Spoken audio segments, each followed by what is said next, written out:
Well, hello. Every gal needs a cowboy hat. Scanning the room, you look for a familiar face. Everyone is a stranger. Your heart's racing, you feel nauseous. New plan. You meet 4 new people. Okay, 3. 2? You can handle 2. And then you think, I hate this. This just feels so fake. And before you talk to even 1 new person, you're looking for the nearest exit. Okay. Crazy. Yo, who invited this chick?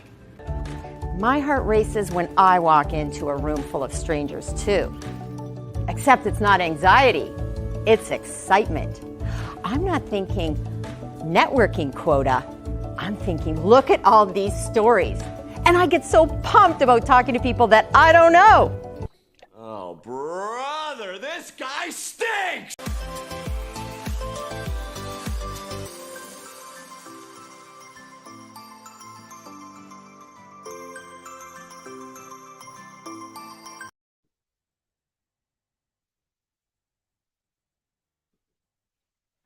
Well, hello, everyone. Welcome to Show Up with GailNow Live.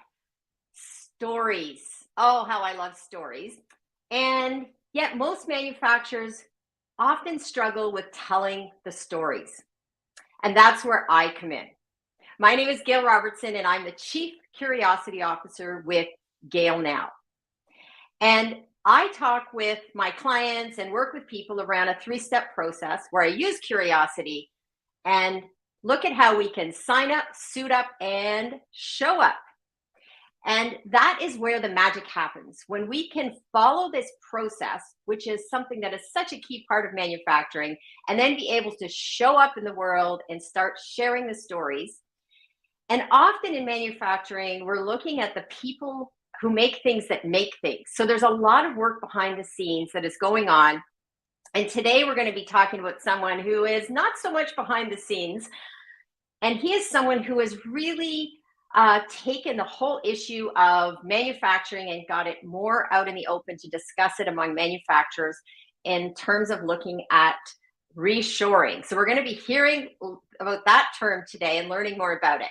Now, I'm doing a bit of double duty because my trusty producer is off right now. So you know what? This is live. We're going to have some fun. Everybody knows that my brand is about fun. So I want to just look. I know we have some comments already. So we have, let's see who is in the house before we bring our guest from the green room. Let's see. We have David Chrysler. Let's go. Yes, David, let's go. And my very trusted new friend, Katie. Thank you, Katie, for showing up. She is a fellow fun person in manufacturing. David is saying hello to Katie. Katie's saying hello to Dave, and what he says, that made me laugh. Okay, I don't know. There's a lot of camaraderie and fun happening often in our on our comments. So thank you for that. Okay, without further ado, let's bring our guest on because this is someone I'm very excited to talk to. Again, he is someone that I have met through networking.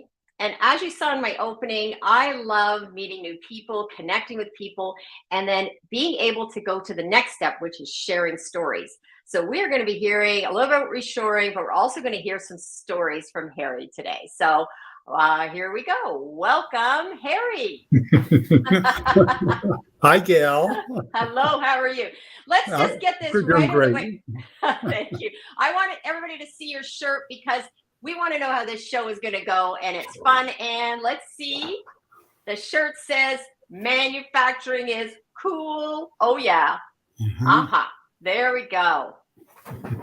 Well, that's a good scene setter to get things started because we all know that really the cool kids are hanging out in manufacturing circles right now. But let's start with first a little bit about who you are, Harry, in terms of the Reshoring Initiative. Let's get that out. Like, I know you started that in 2010, but if you can give a little bit of a background of where you came from and how you ended up at leading the way with Reshoring Initiative. Thanks, Gail. Your enthusiasm is infectious. It's wonderful to be here. The background on me, I grew up in Elizabeth, New Jersey, which is right across the river from New York City. And the biggest thing in town was Singer Sewing Machine. At one time, their biggest factory in the world, and it was actually the biggest factory of any kind in the world, was there. 5,000 people, 2.5 million square feet. And this was in 1910, something like that. It was huge. And my grandfather was a foreman. My dad ran about a third of the factory. I worked there summers, and I drove past 15, 20 years ago, and everything was gone. Nothing was made there. Everything was made, it was imported from outside the United States. And during my career, I sold machine tools and foundry equipment. And industry after industry, company after company that I went to went out of business before I got to sell them anything. It was very frustrating, and frustrating for me, but obviously horrible for the tens of thousands of people in the communities that were destroyed by these companies. Great companies that at one time were the best in the world, completely destroyed by imports. So I eventually decided that somebody had to do something about that, and it might as well be Harry. So a little more background: degree, two engineering degrees from MIT, from which the logo of MIT says "mens a manus," so it's mind and hand, so it's both thinking about things and actually doing something, which is more or less what manufacturing is.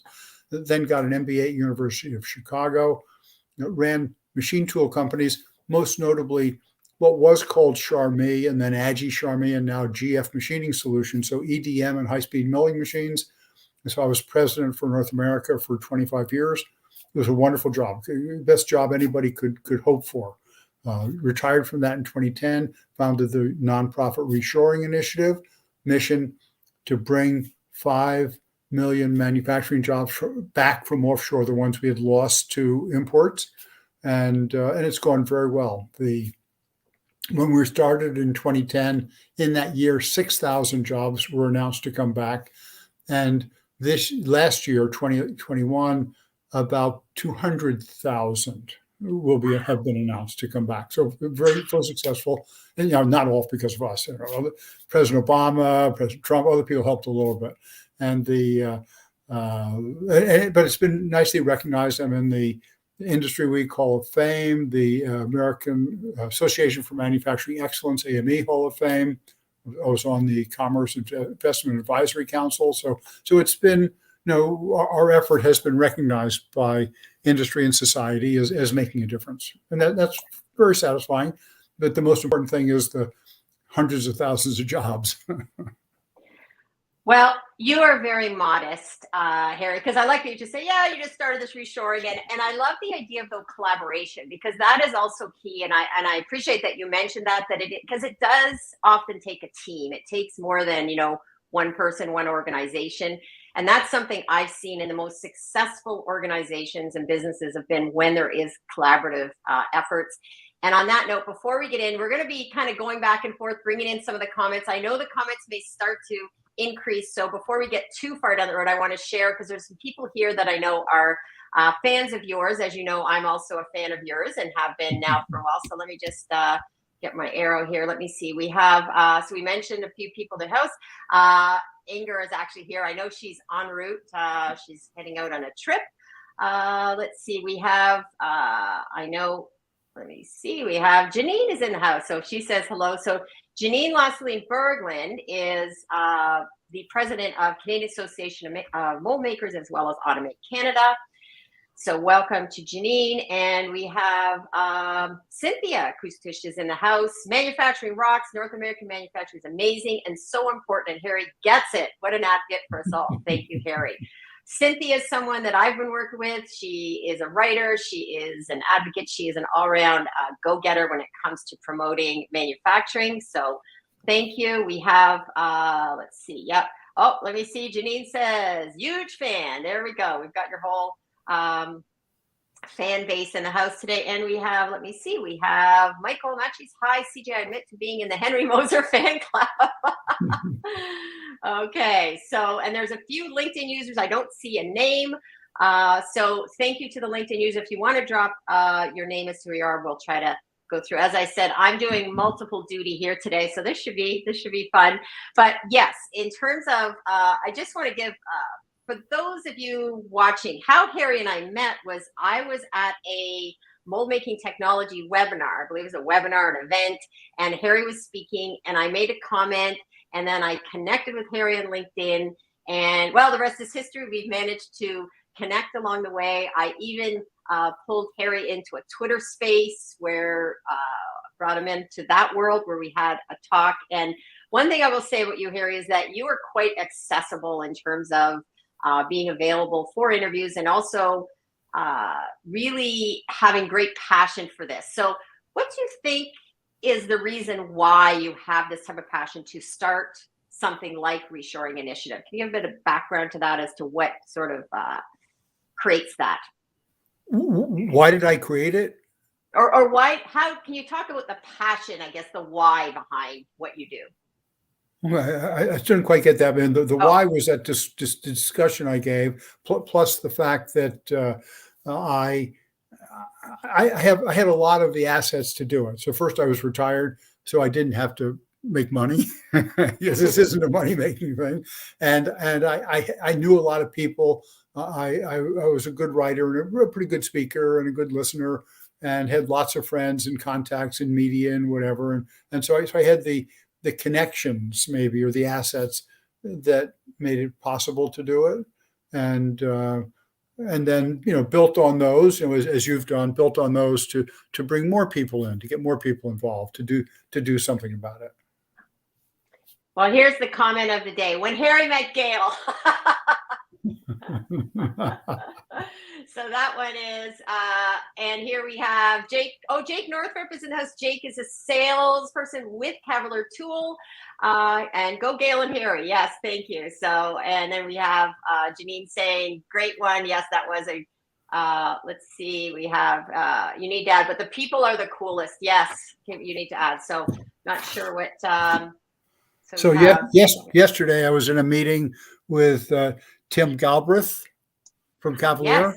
Okay, so I'm meeting with Tim and Sandra Pupatello and Tony Clement, who are the two ex-cabinet ministers, members of parliament who are now have founded the Reshoring Canada, to do in Canada essentially what we've done here in the United States. So we're doing a lot of collaboration with the two of them to bring that about. Yes, and let's talk about that. You are doing work with Reshoring Canada, which is another organization. And again, the idea of collaboration. So while Reshoring Initiative is US based, can you talk about reshoring as it relates to Canada and Mexico as part of this, and then where China and other offshore comes in? Well, you could say the idea is for Canada and Mexico to be in and China to be out. That's simple. Very black and white in that sense. So essentially, Reshoring Canada is going to do more or less, Canadian style, what have you, in Canada. And I think they'll be more successful than we've been because, I don't have anything like the personal connections and the visibility and the political visibility that Tony and Sandra have had. So I'm looking forward to them being very successful and learning a lot from what they do.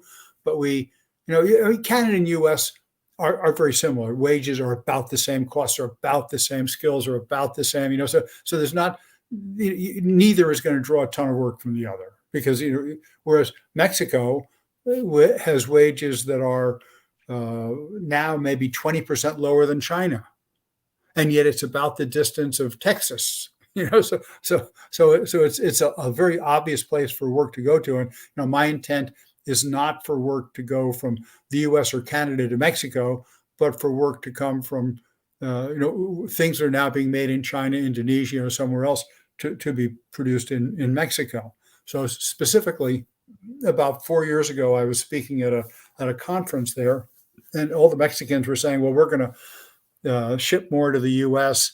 because they don't have any workers and they don't work very hard. And the Mexicans, we got lots of workers and we work really hard, so we're cheap, so we're going to get all the business. And I said, well, you could do that, but you're going to eventually get a president that isn't going to go along with that. And look at it this way: you have Mexico had a 90 $90 billion trade surplus with the U.S. and a $90 billion trade deficit with China.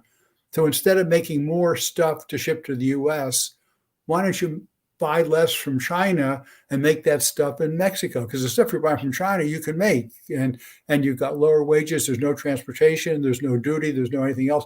Just start making that stuff, and you'll be a heck of a lot better off. And so anyway, the theory is to, my concept is to bring hundreds of billions of dollars of work back. Bring some into the U.S. and Canada, but also put a lot into Mexico to get the Mexican wages up to the point where the U.S. and Canada stop losing work to Mexico. Yes, it is more complex. And while we're on that, I want to bring up a question from Cynthia, because I think this may tie in. So she's asked, can you comment on your work with President Trump's commission? Is the current administration doing anything you know of to promote reshoring? Is it?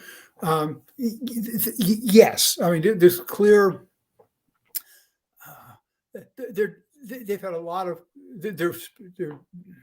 Maybe I should tell you what our concept is. Yes. Okay. And then I can tell you how what they're doing fits relative to what we think is correct. Okay. So we believe the underlying problem, the reason we have so big a trade deficit, is because the manufacturing cost in the U.S. is 20-30% too high relative to almost the rest of the world. And because various reasons, such as the dollar being the reserve currency, is overpriced by 20 or 30%. Okay. So our policy is get the dollar down by 20 or 30%, have a skilled workforce like Germany's with the apprenticeship program, engineers like Germany's, to keep the corporate tax rate from going up, makes investment look better. Probably have a value-added tax. All the rest of the world pretty much has a value-added tax. We don't, and therefore we suffer because of that. So I would do those things. So what's the Biden administration doing? They're doing some on skilled workforce. Trump did some. They're doing. Obama did some. Trump did some. Biden is trying to do more. That's good. That's, I'd say, the best thing he's doing. He's pushing to give tax credits to people that bring work back. And that's good. They have major programs on semiconductor chips. Okay, they want to spend $50 billion or something like that to build new chip foundries, which I support because we've fallen so far behind. But as I see it, it's like a tourniquet. So you're going to do that, and our chips will be more expensive than Chinese chips because our labor rates are 3 times as high, and there's some labor in there, building the building, making the chips, and as a result, instead of being dependent on China for chips, we're going to be dependent on China to buy our chips to make infotainment systems and servers and medical electronic devices to ship to us. So my suggestion, I just sent this into the Commerce Department yesterday, is if you're going to do the thing on the chips, which I support, then also make an effort to get our overall costs down so the electronic assemblies will come back to the U.S. and Canada and Mexico, and then the chips will have a market instead of having a lot of chips that you've got to find somebody else to buy. So it seems to me you want to deal with the underlying problem, which is our costs are too high, and if you fix those, then all kinds of work will come back, including the chips. Okay, we do have someone here from Scotland. I believe Scott says, "I didn't know you didn't have VAT." So there we go. That's I know I've heard you speak about that, Harry, and certainly that's something that other countries have, and I believe U.S. would be one of the few that doesn't. I don't think Canada really has one either, do you? I don't believe so. Maybe someone will comment in the comments, because I do not know that answer. So maybe someone will answer that. And I know, whenever we get into anytime political questions to it, and being a nonprofit, I'm sure it's a very delicate line to walk, because you are going to be around through all administrations, and and I know from my work with other organizations, it is a delicate line, and we have to always be aware of that working with you have to find a way to to work in a collegial way, I guess. Yeah. Is that a good way to be put it? supportive, to be At least be constructively smart, yeah. supportive, I think. Yeah. Now we have another question. So I think today we are going to have some questions from the audience. So we have Michael Machi who writes, let me just see if I can pull this up. It looks like, let's see. I see Wall Street as an obstruction to the Reshoring Initiative. They were a primary driver of the offshoring in the past 30 years. Wall Street doesn't care that reshoring will help local communities, etc. Your thoughts? Now that's okay. Let's say companies did what they did, and I can't fault them too much because the cost difference was so big. I mean, the Chinese labor was a tenth of ours. The people worked very hard. The companies over there invested, and you could buy stuff for half of the price here. And whether Wall Street drove them to do it or individual company owners did it, it was like a vacuum. Nature abhors a vacuum. It's going to pull that work into China and places like that. So did Wall Street make it worse by emphasizing short-term profits over long-term growth, over employment, over all these things? Yes, no question. Wall Street is a villain, in that sense. But there have been some positive changes. So there's an organization in the U.S. called the Business Roundtable, which has maybe 200 of the top CEOs in the country. I think just the country, maybe Canada too. I'm not sure. And they, in August of 2019, came out with a statement that stakeholders include not just shareholders, but also community, suppliers, and employees. Okay, so 180 of these people. So I put on our website, okay, enough talk, let's start the walk. The best thing you can do to implement your new definition of stakeholders is to reshore, because you help community and employees and suppliers. Now I talked to them. I didn't convince them to send the message out to all their members. Okay. The other thing that's happening that fits very well and that gives me hope is the ESG movement, environmental, social, and governance, and that says companies, all of us, but especially companies, should be taking care of the environment, like pollution, and society, which is workers, community, country, things like that.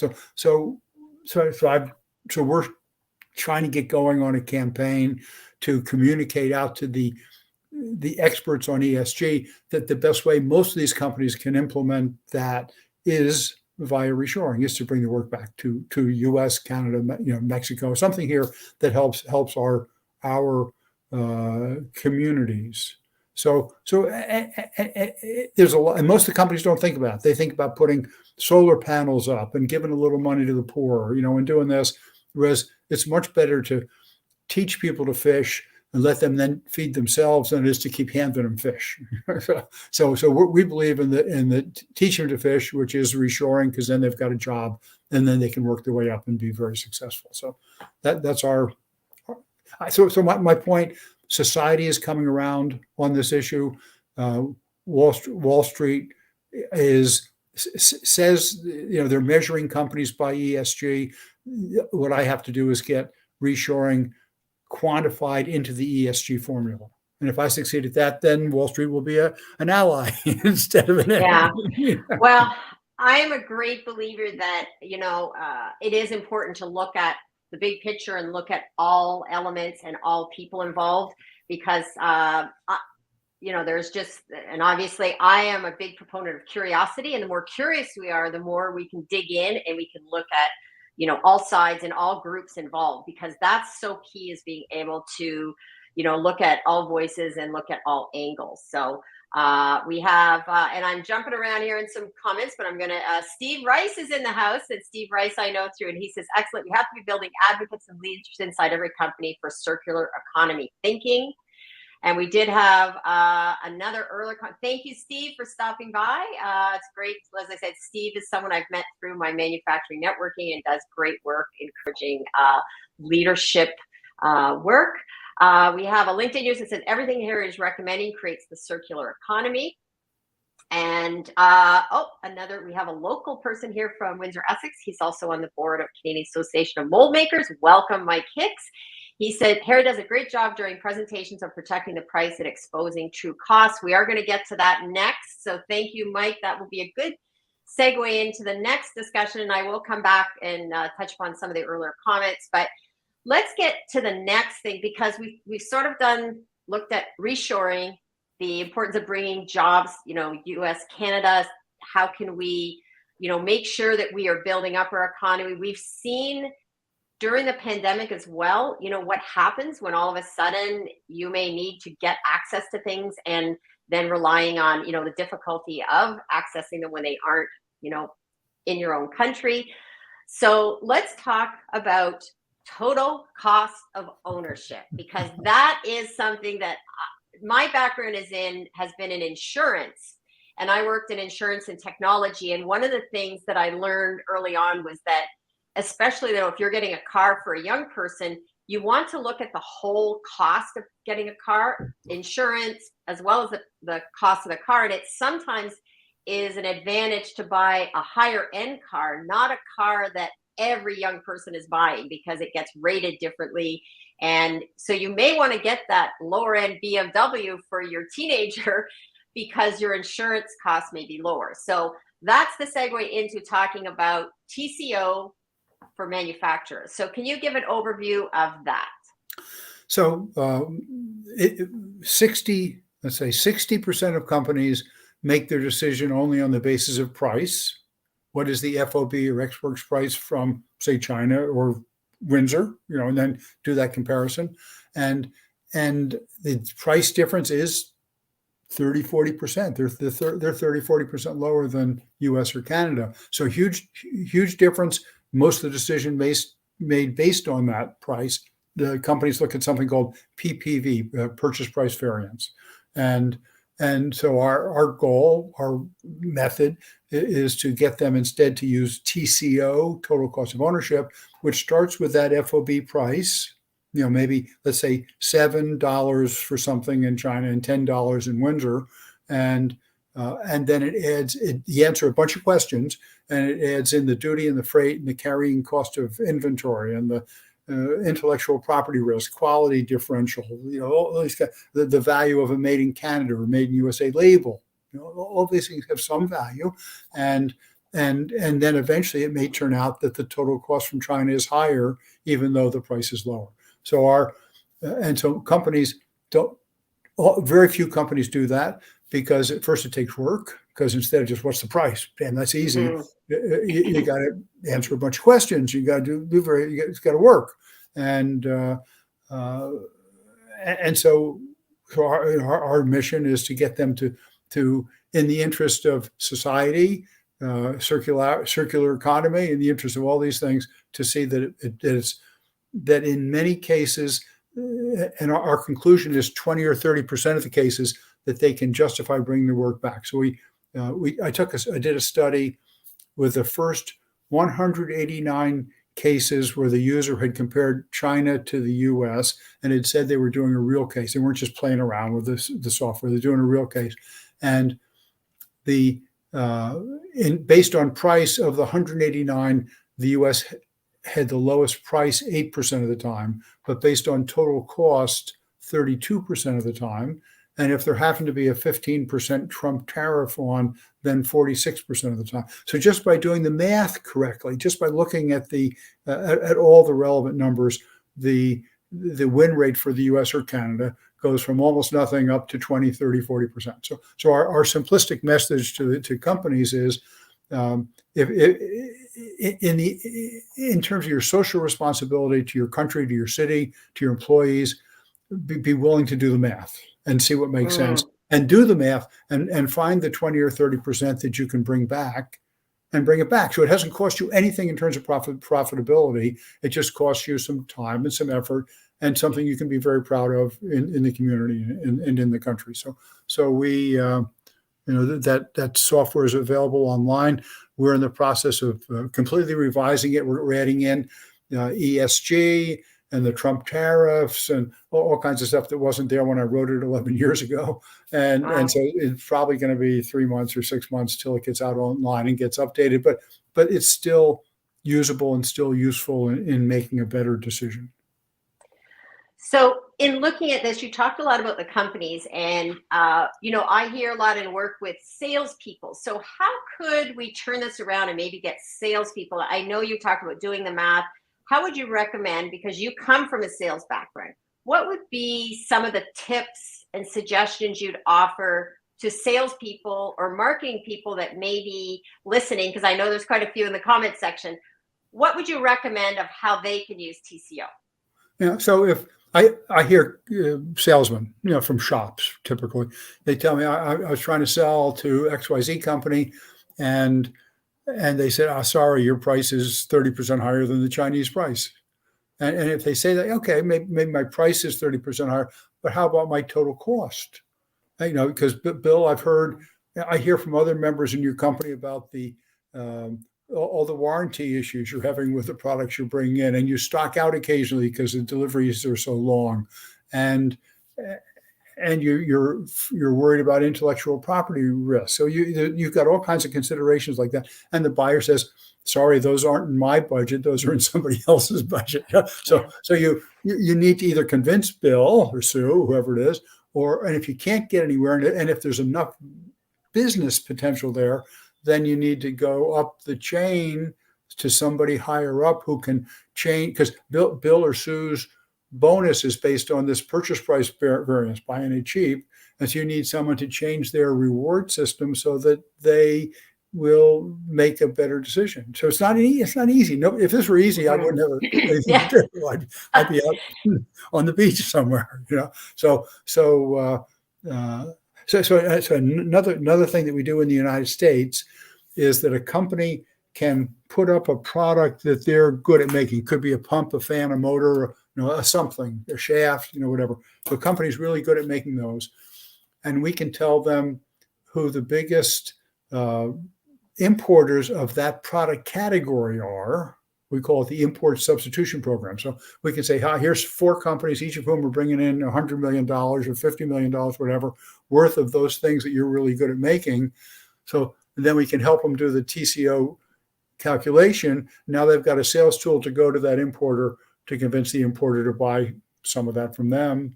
Why? Because the importer will be more profitable if it buys some of that from them. Now, you can't do this with something that you're making on an old Bridgeport on a dirt floor.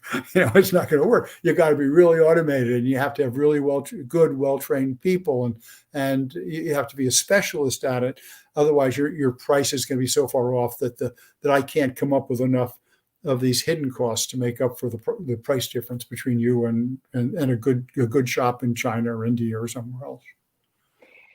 And listen, you talk about this, and like you said, it is not easy, but then anything that, we have to work at anything in order to get to success. And there are very few overnight successes. There are very few things that just, happen easily.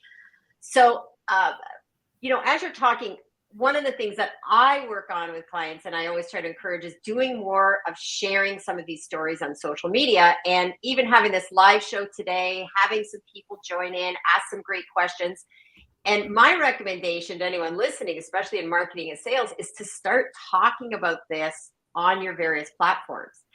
Because the more we talk about this, the more that we get people comfortable talking about that total cost of ownership, that's where you'll have success. And I would say another recommendation for salespeople listening is, not just wait until you're on the phone call with them, but if you're starting to talk about this and normalize this as, something referencing the total cost of ownership, looking at things like, speed to market as well, because that's such a big part of, if your product gets delayed being shipped from overseas, that could be a big issue, not just the cost of shipping, but the time frame. So anything you'd say on that about, using social, using platforms? Do you have any thoughts on that, Harry? Yeah. So let me first go back to what you were talking about. We talk about manufacturing critical path time, MCT, which is the time from when you place an order to you receive the product from the supplier. And it should be that if a U.S.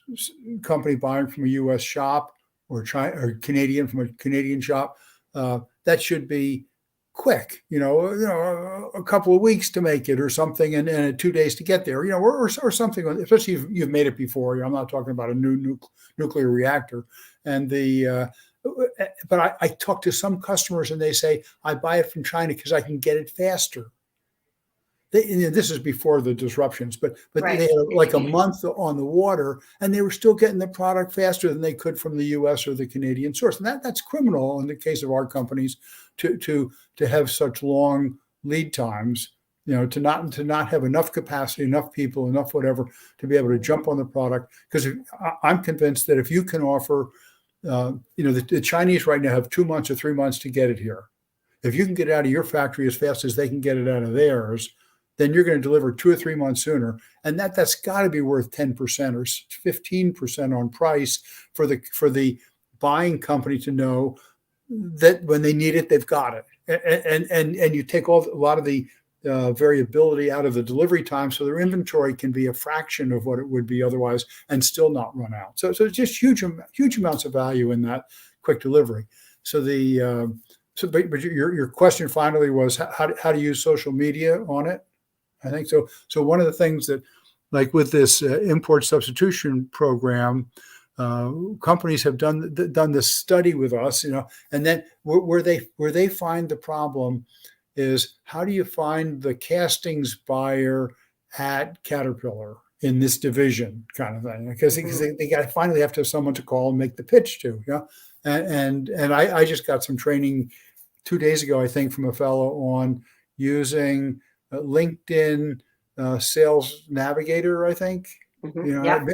And I've never used it, but he took me through it and showed me how to do it, and showed me that you can get pretty close to the right person in a company. And then what he does is he'll send a LinkedIn message to maybe 5 or 10 people that are the closest in the company and say, hey, I'm looking for someone who's an expert on this in your company. Can you put me in touch? And he said maybe 10% of the people he sends that to come back and tell him. And after a couple of iterations, he's found the right person. So to me, that's a very business-like usage of social media to get to the people you need, because eventually it's a person that's going to make that decision. Right. And, I have to say this about you, Harry. One of the things that is very impressive, even though a lot of these tools may not be as comfortable to you, but when I asked you to be in that Twitter space, I still remember walking you through it, how to go on Twitter, how to get the space set up. Like, you will say yes and just show me the way. And that will be, I believe this is going to be the key for many companies and salespeople, is to be able to do that, start showing up on social, even if you're not comfortable, even if you're not completely certain of how to use something, the best thing to do is to jump in. And, I talk about this: sign up, suit up, and show up, which is basically, first you have to have the right mindset. Then you suit up by just learning about it, figuring out, and then you show up. And sometimes you have to go fast forward through those first 2 steps to be able to show up. So thank you. That's the one. Yeah. I've got some sort of social stories, not quite social media, but sales related. So 20 years ago, I was at a wedding, very, very nice country club, niece getting married. And I talked to people, and they're all doctors and lawyers and so on, politicians. And I went to the mother of the bride and said, isn't there anybody here who's a manufacturer? And she said, yeah, Bill over there. He's got a manufacturing company. So I go over to Bill, I chat him up a little bit. And I say, Bill, what do you make? He said, well, yeah, any need for an EDM machine? He said, yeah, we're thinking of buying one. We're pretty close. And he'd been talking to our company. No, we were talking to the other guys. And so I sent my distributor after him. And that month in our international newsletter, I described it as the wedding lead. Okay. And then 2 months later in the newsletter, I reported on the wedding order, which our distributor got $200,000 order from this guy that I met at the wedding. And so my message to the sales team was, I'm working Saturday at the wedding finding leads. You can at least put in a good 8 or 10 hours a day, Monday through Friday, and come up with enough business, kind of thing. Harry, I love that story. I tell that story because that is also the key in sales. And the same the same concept can be brought over to social. That happens in real life, but you can do the same thing by engaging with other people on social and starting to reach out and have these conversations. And one of the things I want to do is shout out to Greg Michio, because Greg Michio has talked about this on LinkedIn and the need to do more engaging on social media. You don't always have to post. You don't have to come up with these, original ideas. Sometimes you can also tag on to other people's content. That's something that I do. I'm a recovering journalist. So I like tagging on to other people's content and then adding my own added flair to it as well. So one thing I have problems with, we post a couple times a week, things like your event, a new article we've done, interview in the New York Times, something or other, a couple, 2, 3, 4 times a week. And then all kinds of people, some of the people in the audience, they comment, and for a while I was trying to thank them and comment on their comments, and I was spending 5 hours a day just, thanking and oh yeah, Bill, here's another point, and you can't. So is there any good way to capture everybody in that link, in that list on LinkedIn or on Twitter, and say, everybody, thank you very much, and I'm here to help you if you need something, as opposed to doing it like that? Yeah. One of the recommendations I would make is to be able to just go on the comment and do more of a general thank you. I think in your world, sometimes I'd recommend people, they can have someone in the company take on that role of going and thanking, but it's also good to do a general comment, go back, after you've had, say, thanks everyone for the comments. I really appreciate it. And do you think they'll all see it? Yes. Once they've commented, that will come up for them to see it. And, I tell everybody, it's just start, and do what you can. I don't think there's going to be anybody saying, hey, Harry didn't respond to every comment I made. And I think, if someone says, hey, thank you, I would say it's like, depending on the comment, some people may put a very, in-depth comment, and you may respond to that because it has, it's the reality of that might have more, you need more attention on that comment. But I would always tell people, do what you can rather than do nothing, right? It's better to go in, and if you respond to a handful of comments, do a general comment. You can even do a post about it. Even just sharing what you shared today, Harry, that's so important because other people need to hear these tips and ideas, and there is lots of people out there willing to help and, start spreading the stories. And I think everybody also understands with a group like Reshoring Initiative, it is a nonprofit. You are doing this, it's not a full-time, it's a job, full-time job, but it's not something that we're not making millions at it. You're not making millions at it. Right. So I want to encourage, thanks everybody for posting in the comments. I have a couple more questions I know Harry has another great story. It's the escalator story, but hold on to that because I want everybody to stay tuned for the escalator story, because that's my other favorite Harry story. So we'll come back to that, but let's take a little break and go over to the comments because I want to go back now. We have quite a few comments, Harry. So I'm going to go back. One I want to just mention, let's see if I can find it now because I saw it from, let's see if I can find it. Lots of gratitude to what you're doing. And then we have, let's see, we have, Katie has, my tagline usually is machines are cool and manufacturing cool. There we go. Let's see, we have got Jake here. Let's see, Katie, happy to connect with everyone. Yes, please, everyone, drop your LinkedIn. Well, if you're on LinkedIn, please, people can find you. But if you're on other channel, please drop your LinkedIn because it's a great way. If anybody that's here listening to Harry, probably you will want to meet them if you are anything to do with manufacturing. And I often recommend this too. Don't just think about connecting with people you want to sell to. Think about connecting to people that have maybe a common philosophy or a common, belief about manufacturing.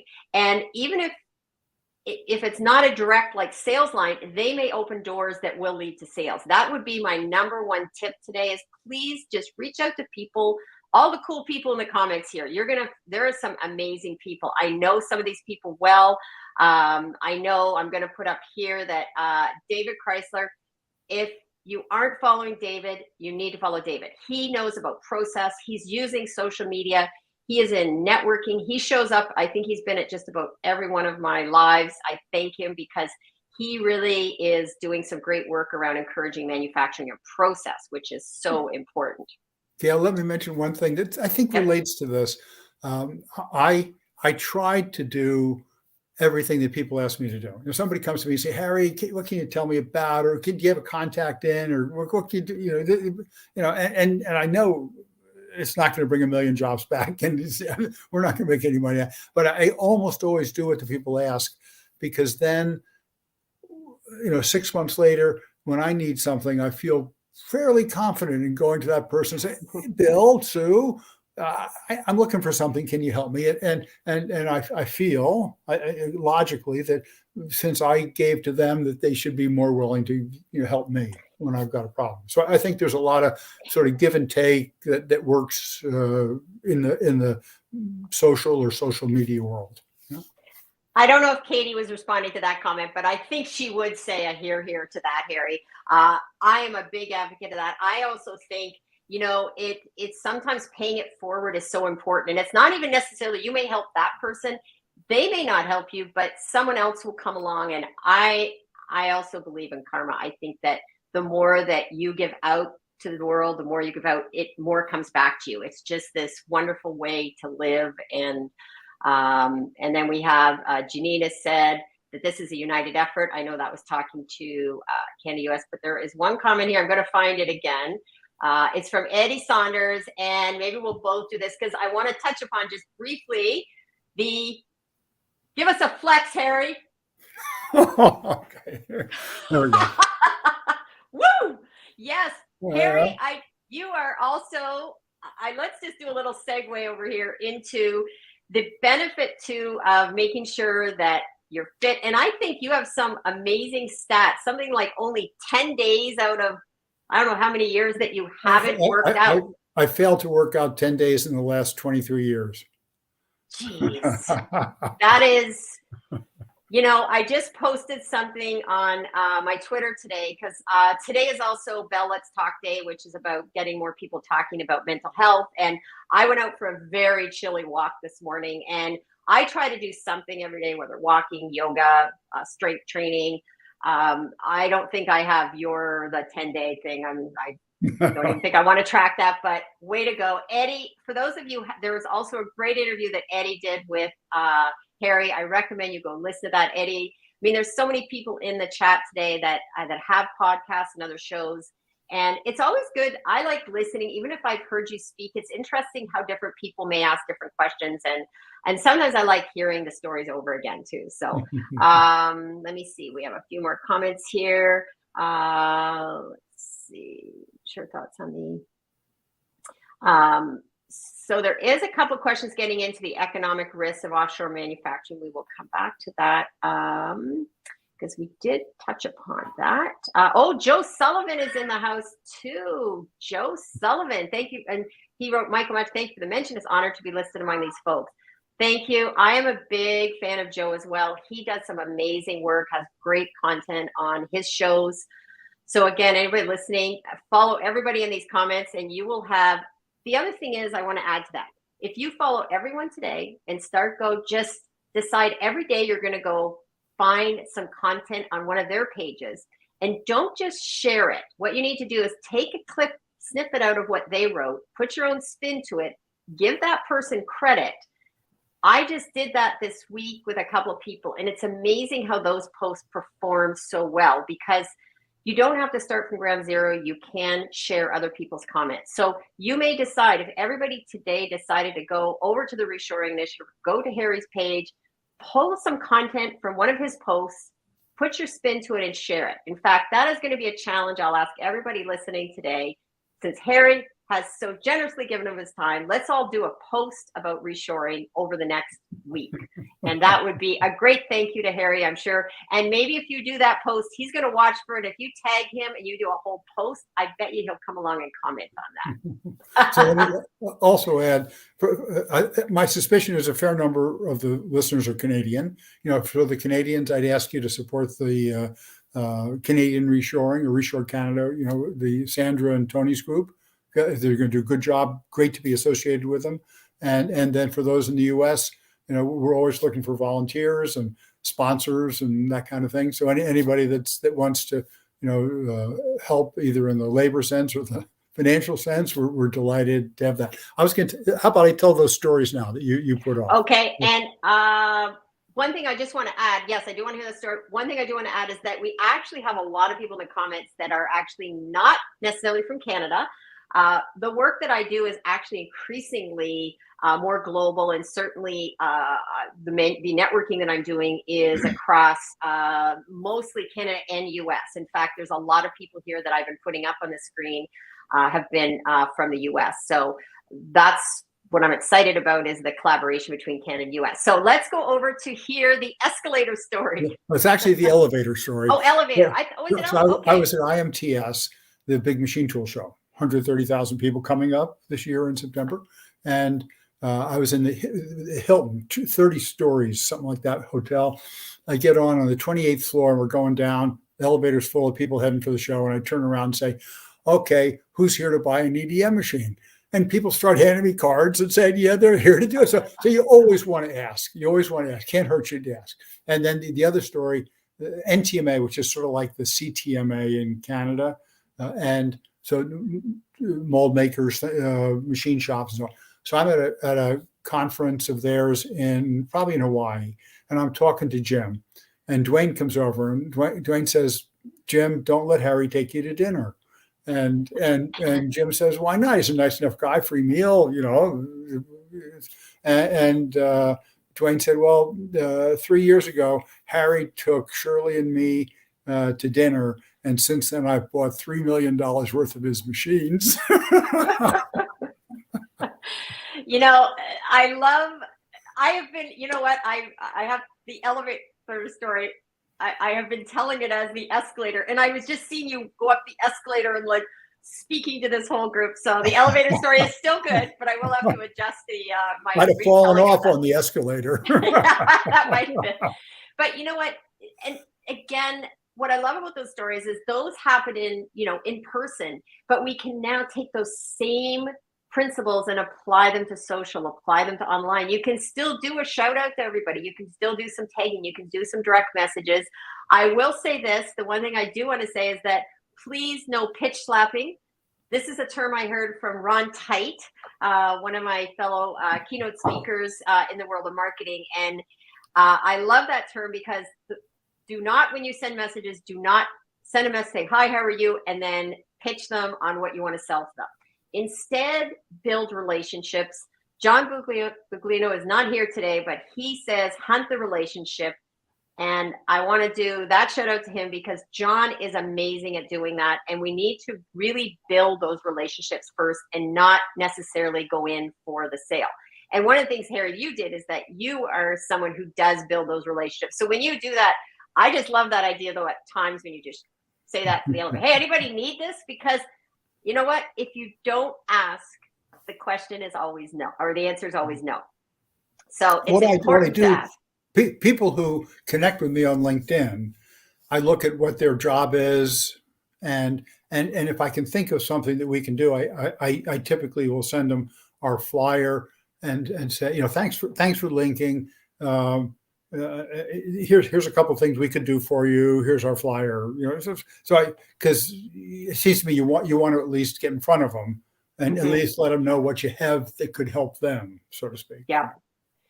Here's something Cynthia says, and I do want to stress, thank you, Cynthia, for Harry's stories just prove that personal interaction is still so valuable and sometimes much more fun than using only social media.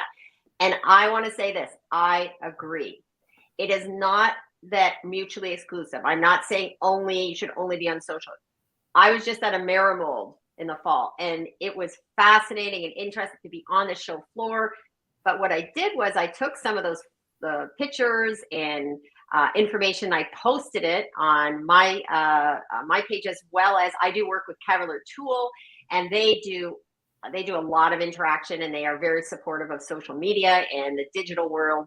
And it makes a difference because if you want to get in front of more people, people hear me say this story all the time. If a tree falls in the forest and no one is there to document it or spread it, only the people at the forest will know about it. And there is now so much more potential. But for sure, we still need personal touch.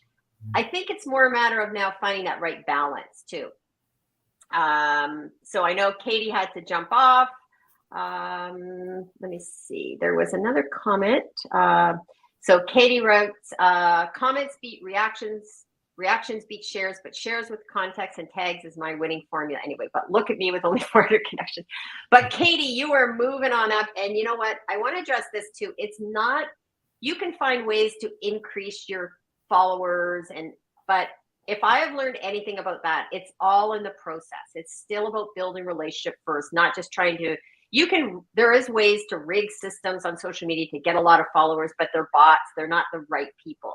I would rather see someone at 400 followers that's engaged with them than 4,000 that are bots and people that aren't in your, in your target area or that you don't really have a relationship with. So,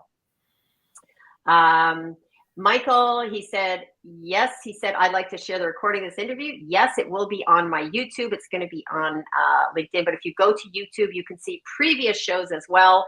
And yes, if everyone wants to share, you can even pull clips from this. I recommend that with people listening, because it's a great way also to share what Harry's saying. And Joe said, also go Harry. I think we had that comment. I hope I haven't missed any comments. If anyone still wants to continue to drop in comments, thank you for that. It's great to see, Harry, this type of interaction, because this really says a lot about, the work you're doing, that I know that, a lot of people were commenting, liking, and they were showing up. And again, it has a lot to do with the work you're doing. And let's see. Oh, let's touch upon the youth. I know we could probably talk a lot longer. I'm trying to, it's already almost 2. So why don't we wrap up with a little bit around how we can get more young people involved, and maybe tell the story about what maybe more guidance counselors need to know. You told a great story about telling how people could figure out the math behind getting more young people into manufacturing. No. Well, it's clear, at least in the U.S. I don't know Canada, but in the U.S. we have way too few tool makers, welders, precision machinists, and we have way too many liberal arts university graduates who are working as baristas or similar. So we need just there's only so many people. We find that especially true today. There's only so many people, and you need them in manufacturing to have a successful economy. And so we need to start directing more of them, or enticing more of them into manufacturing, into skilled manufacturing, tool maker, welder, precision machinist, and so on, instead of going into some field where they're actually going to make less money and I think be more not be as happy with life. So that's the challenge. How do you do it? And I think one of the biggest, but one way is reshoring, because one reason kids don't go into manufacturing is because they think all the work's going offshore. So just by showing that it's coming back, that overcomes that issue. In fact, we're working on an article. A lot of people talk about the 3 Ds: dark, dirty, and dangerous. That's manufacturing. Okay. And so I added dead end and some other D. And then we've come up with a list of 5 S's that, like, dark becomes shiny, and dangerous becomes safe, and so on. So we're going to have, I found statistics that show that manufacturing has lower injury rates than jobs as a whole. And other ways to either statistically prove that what people have believed is not true, and then we're going to have photos of shops that are really clean and beautiful, kind of things. And then we're going to do one general article, like for Industry Week or maybe the New York Times, and then we're going to offer to, like if CTMA or somebody wanted to do it in Canada and they wanted to provide the pictures of 2 of their shops, we'd let them put those pictures into this article and then use that in Canada. Okay, and then take that article out to the guidance counselors and show them and say, all this stuff that you believe is true isn't true. Here's the proof that it isn't true. Let's get on board and let's work together. Okay, so that's one of the things we're doing because we know that the companies won't bring the work back if there isn't anybody here to do the work. And we have Michael. Wow, you are winning on. You have some really great questions today, and there will be a future show where I probably will address this, because he says, how do you get parents and high school counselors to look at manufacturing as a huge opportunity? And there's still a lot of negative sting in people's minds around the trade, especially towards manufacturing. So I think that's what Harry was just talking about. And I know Let me say one thing relative to Michael. First, I agree with almost everything Michael does, but I don't like the idea of pulling in students for whom college may not be the best path. Because I go to Switzerland and Germany and I meet their kids that are 20-year-old apprentices, and they're talking to them. They're smarter, better informed, better world citizens in many ways than a typical U.S. university graduate, and they speak English and French and German. My point: we need the good, solid B student in high school to come into manufacturing. Because if you let all the A's and B's go to university and you get the C's and D's, they're not numeric enough. Don't have maybe the literature, all the skills you need to get along. So I think we need to make a good fight for the like I say, the good, solid, competent B student who can easily go to college. Right. And this is why this topic is a very complex one, because I also think sometimes some kids fall between the cracks. They are very bright, but they don't fit into the mold of the education system. They may actually be a B student, but they end up not, if they don't follow the certain rules and things. So sometimes they may have some special needs. So anyways, much more complex topic. So we will get into that in a future show, I'm sure. And Mike Hicks did say, so Michael, if you want to get in touch with Mike, he said, I'm sure he will be able to talk about it. He has a long history and knowledge of the industry. And I know both Canadian Association of Mold Makers as well as Automate Canada is addressing some of this work along with CTMA. There's a lot of work happening here in Canada. And I just want to wrap up. I mean, this has flown by. I mean, there's been so many questions, and thank you, Harry, for your time. I know how, the work you're doing, and it's your time is so valuable. But just to wrap up, I always ask people, how do you exercise your curious mind? So what is it that keeps you going when it comes to exercising that curiosity muscle? Interesting question. Well, at first, I read 10, 20 newsletters a day. I'm extracting information and data from all of them to use in articles, presentations, comments to you, things like this. Yeah. And I find, going back to networking, when I meet people, I think this relates to what you said. I show interest in them, curiosity. Okay, I show interest in them, and by doing so, they say, "Well, what do you do?"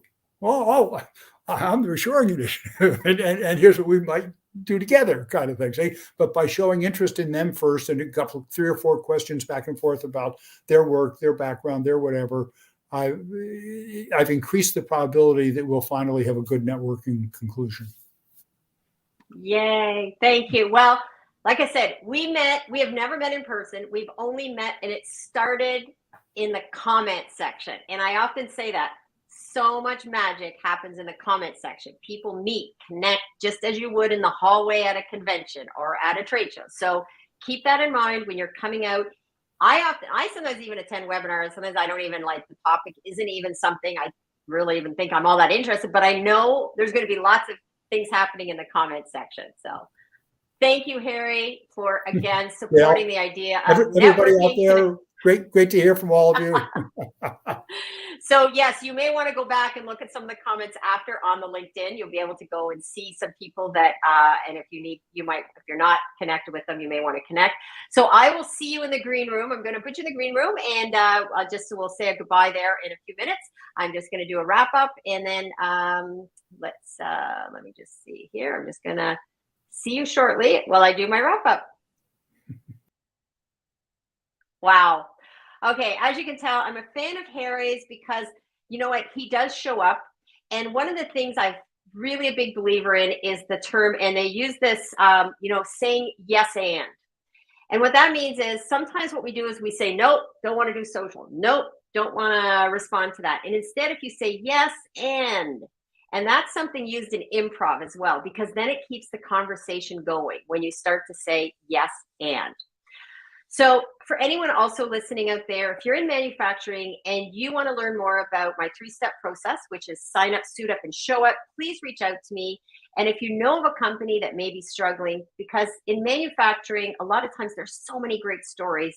And as a recovering journalist, I will say this. I do a lot of my research, I do a lot of digging, and I like to see the whole picture. And I also like to pull stories out. When I was a reporter, often I'd call up people and they would say, oh, I don't think I have very good stories. And they were usually my best interviews and my best stories. People that thought they didn't have anything to share usually had some great stories. But sometimes it takes pulling those stories out and being able to not only develop the stories, but then to share them. And it could be, using your website, using podcasts, using social media, and how can you show up at trade shows as well and really step out of maybe your comfort zone. And that's a big part of what I just love about talking to Harry, because he's someone that is willing to, step up to the plate, take on things like the Reshoring Initiative and get some of these topics out there. And he shows up on podcasts and he has great stories to share as well. Thanks everyone for tuning in today. And I look forward to seeing you next week, because next week we have another great person from the manufacturing. So stay tuned, and that will be on LinkedIn Live. Today's show will also be on my YouTube, which is at GailNow, and you can also see previous shows there. Follow me on Twitter. I do some fun things on TikTok, but mostly that's just to, I'm really learning about that platform as well, and most active here on LinkedIn as well. Okay, thanks everyone, and I will see you soon.